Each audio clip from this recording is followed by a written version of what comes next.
I got asked this question. I'm like, oh my golly, I don't know if I've ever answered this question, so I'm going to answer it in this video. How do I change the spacing between a line of unbulleted text and the first line of bulleted text in a Google Doc? I'm going to show you how to do that in this video. It's really pretty easy. All right, here's how you do it.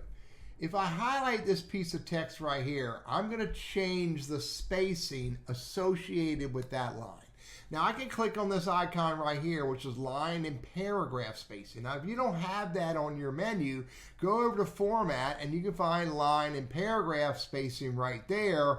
You can choose any one of these options, 1.15, 1.5, double, add space before, add space after, or go to custom. And in custom, I can say, let's make this double, and watch when I hit the 2. And then I can say, you know what? I want to put 5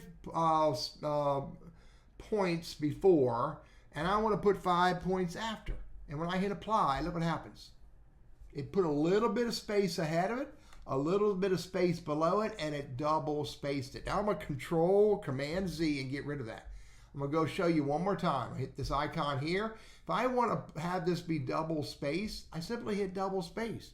Furthermore, I hit Control Command Z. I could go here and say, you know what? I want to add space after. And so, look, it put a little bit of space after.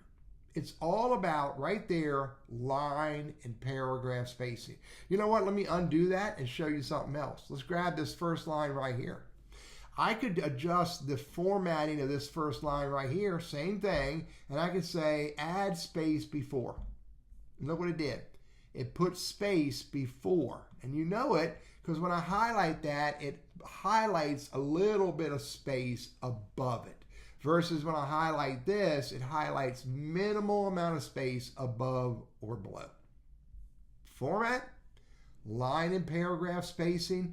No matter which line or lines that you select, you can adjust that all by hitting that icon right there and making the change. I'm Teddy, your Google Workspace and Gmail guy, and I hope this is helpful for you.